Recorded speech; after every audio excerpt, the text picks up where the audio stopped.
just saying 0 and it's flashing, so we're good.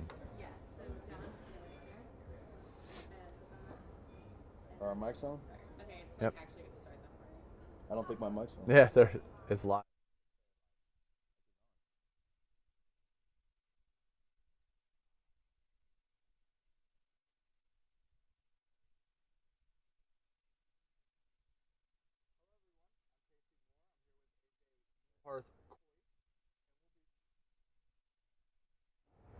Oh, really? Okay. Hello, everyone. I'm Casey Moore. I'm here with AJ Newharth-Koish, and we're here to be talking about Week 2 of the USA Today Sports Power Rankings, something we're hoping to provide for you guys weekly, right here on Facebook Live. So, how you doing, AJ? I'm doing great. How about you, man? I'm doing good. I'm doing good. This will be fun. Those of you watching us live, please feel free to type in any questions, comments throughout the conversation, and we'll do our best to answer them before we're done. So let's get to it, AJ. First, why don't you explain to everybody what we do, how we compile our power rankings? So basically, each week we have 13 other people, and including me, from throughout the USA Today network. We have 5 people from here at USA Today and 9 people from across the country. Quick math. Yeah, and they basically send in their rankings, teams 1 through 30 each week, up until Saturday. So Sunday games actually don't count. So that's why when you see the rankings, it's Cleveland 7-1, but they're actually 8-1 and stuff like that. So they send it in every Saturday, and we a few Excel equations and go from there. So disregard the past couple days of action. Remember that this is through Saturday. Some things may have changed, but mostly we're ready to go. So we certainly thank our network peeps for helping us on that this year. So let's get to it. The top 5, quick. We're not going to go through the entire list, but we'll give you the top 5 and we'll talk a little bit about it. Number 1, the defending champs, Cavs, still there. Number 2, the Warriors moved up 2 spots. Clippers are number 3. They actually have the NBA's best record right now.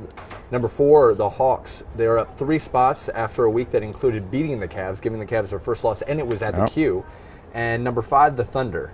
You want to give us a little bit of that breakdown there, AJ? Yeah, I mean, there's not too many, surprises in the top 5. The Cavs, obviously, they have not lost a step since winning that championship, and they've actually are maybe looking even a little better. Kevin Love's averaging 20 and 10 for his first time since he was in Minnesota.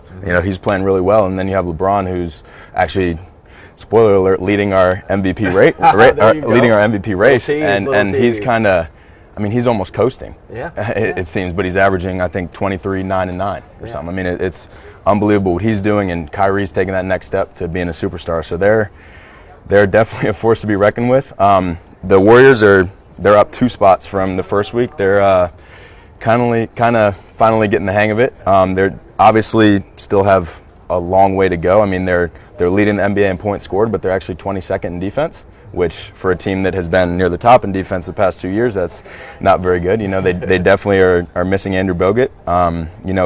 Klay Thompson's struggles are pretty well documented, so they're going to be a team to watch, but I think they'll be okay eventually. I think they have the talent. Yeah, they definitely have the talent. And then there's the Clippers. They, like you said, best record in the NBA. Their big 3 is back and healthy, and they're kind of playing with purpose. They're kind of come back for a vengeance, because it's been 5 years now that they have been supposed to be this great team, and then it never amounts to anything in the playoffs. So they're definitely right up there, and they've actually, they don't have the best record in the NBA by mistake. They've beaten Portland twice, they've beaten Utah, they've beaten the Spurs. They're beating teams that are supposed to be at the top as well. So they're looking great. They're definitely going to be a force to be reckoned with too. Then the Hawks, you have a team that lost their point guard in the offseason and kind of were maybe expecting to take the step back after being in contention for the last few years for even the East. Did you see this coming? Or I know it's still early, but they're playing well. Yeah, in the top 5, they're probably the only kind of big surprise to be that high. I think we definitely thought it would take them a little while to kind of get in the swing of things. We figured them to be kind of right there in that middle tier in the East, with the Charlottes and Indianas and Detroits. But right now, like you said, they're the only team that's beaten Cleveland, and that's huge. And Dwight Howard he might be back. I don't know. His usage rate is up, his points are up, his rebounds are up. he's looking good back in his hometown. So. And you mentioned the Hornets too. The Hornets are another team that's off to a really good start. They're number 7 on our rankings. They've moved up 3 spots. They're one of the big movers. So while we're talking about movers and shakers here, you've got the Jazz moving up. They've won 4 of their last 5. So they're kind of hitting that stride where a lot of people had high expectations for them coming into this year. They started out 3-3. What's the winning formula for them right now? I mean, they did start out very slow. I think anytime you have 3 new players coming into a team, it's gonna take a little while to get things going. And they were also without their leading scorer in Gordon Hayward, he now came back this week, which was a week or 2 earlier than expected. So I think having him back out there is huge. I mean, anytime you can take a guy who averages 20 points a game and put him back in your lineup, it's huge. So I think they've been out without for the past few games George Hill, who was actually Eastern Conference Player of the Week last week, who came over from Indiana and is playing incredibly. So I think they're hitting their stride, and like you said, that it should keep going. They're looking great. All right, before we get moving on the teams on the decline after week 1, I want to remind you guys that you can ask us questions, make your comments. I'm Casey Moore. This is AJ Newharth-Koish, and we are giving you our recap of Power Rankings Week 2. It seems right now we have a lot of Lakers fans in the Facebook Live. We have Tom Schmidt saying Lakers equal playoff team. No. So this early, but we can say no, not a playoff team. Unfortunately not. I mean, we obviously didn't expect them to be 16th in our power rankings. We didn't expect them to be 18th last week, and they've already gone up too. I mean, they're one of the teams with the most potential in the league, and it seems like all these incredibly young players are really buying into Luke Walton and what he brings. And I mean, here's a guy who was in the league a few years ago, and I think what he did when he was filling in for Steve Kerr with the Warriors last year was huge for him and for people to kind of get that respect that, hey, he can, kind of do this. So I think they still have a little while to go. I mean, I don't think they are a team that could be in the top 8, mostly because the West is so tough. Yeah, but give them a year or 2 and they'll be pretty tough. We got a couple other people that just said Lakers champions, of course. Lakers sleepers, stuff like that. And then, of course, the usual Cavs fans, those crazy Cavs fans coming in there saying Cavs repeat. We do have a question. What about the Pacers? This is a good segue into our teams that kind of are underachieving. Yeah. At this point. The Pacers are definitely underachieving. I was, one of the people that had really high hopes for the Pacers, but again, it is very early, and I would say definitely don't panic, don't jump ship. They have a new coach, and they're trying a completely new offense. They came in, it was well documented, they were trying to push the pace. They're trying to be one of the fastest teams in the league, and right now that has kind of led to them having awful defense. I mean, I think they're 29th or 30th in defensive efficiency, and I think they're letting up like the 2nd or 3rd most points per game right now. And their prized offseason acquisition, Jeff Teague, has really not played to the level he's capable of. He's shooting 37% from the field and 24% from 3. And that was perceived as such a big gap for them. Right. So again, it's not good. It's definitely not how they wanted to start, especially with all those teams in the middle of the East, being so tough. But I think within the next couple weeks they'll kind of get the ball rolling and get in the swing of things. Another disclaimer: it is early. It is very early. They can get it. They can get it together. So while we're talking about teams on the decline or teams that are underachieving, we can give you our bottom 5. Starting with the last one, the Sixers. It's basically a reserve spot for them. They are showing some talent. They're showing some competitiveness, and that's not something we saw in them for a long time last year. Yeah. Above them are the Pelicans, Mavericks above them, the Magic, who are our biggest drop. They dropped 8 spots, are above the Mavs, and then the Suns above them. Anything jump out at you there, AJ? I mean, like you said about Philadelphia, we can kind of expect it. We're still trusting the process. I think Ben Simmons being out, obviously they're such a young team and they have a very, very long way to go, but like you said, they have been competitive. I mean, they've already had a few overtime games. They've been so close so many times and just couldn't pull it out. They finally got that first big win. I mean, I was The Pelicans and the Sixers were. I really wanted to put the Pelicans at 30. I didn't want to put the Sixers there. I had to, but trust the process. Is all I can say. It's going to be a little while. Yeah. But hey, that's and we do have a question here about the Blazers going over to the West here. Are they? How far do we believe that they can go this year? I think they can go far. I think they're just as talented as they were last year, and obviously they shocked the entire NBA last year. I mean, I think right now we have them at 11th, and I really wouldn't read that much into it. I mean, they've played the Clippers twice, which they lost both those games. They played the Warriors and they played the Jazz, which those are games that they really aren't really supposed to win. So they've had a really tough first 10, and they're still at 6-4. So I mean, I think in our preseason rankings we had them at either 4th or 5th in the West, and I think we can expect them to kind of stay around that area for the rest of the year. I mean, Damian Lillard's playing incredible, and have a great backcourt. I expect him to continue to do so. And McCollum. I mean, they're a solid group of guys. So. Also, going back to the East here, Tom Joyce asks us, is there any road forward for Brooklyn? Depends on when. I mean, they've looked okay. I mean, we didn't expect them to have 4 wins in their first 10 games. So I mean, that's a plus. They're up 2 spots to number 25. There you go. There you go. I mean, it's always tough when you are rebuilding and you don't have draft picks.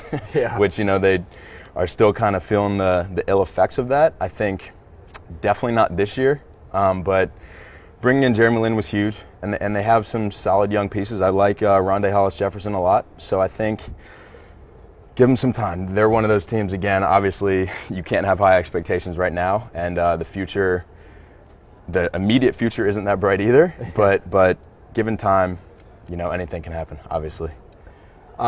We got a question. If not the Hornets, who are the biggest surprise this season? Who could be the biggest surprise this season? Who could be or who is now? Who could? The biggest surprise this season? I'd say right now the Hornets are. The Hornets really are. I mean, they're playing incredible basketball behind Kemba Walker. I mean, Kemba Walker.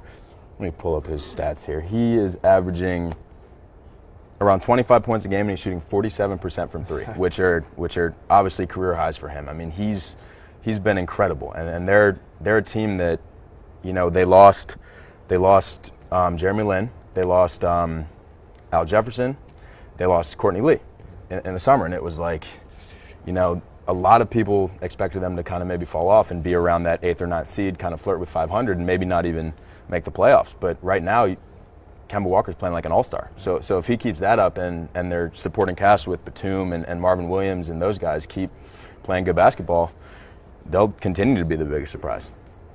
Those of you watching again, I'm Casey Moore. This is AJ Newharth-Koish, and we are taking your questions, comments.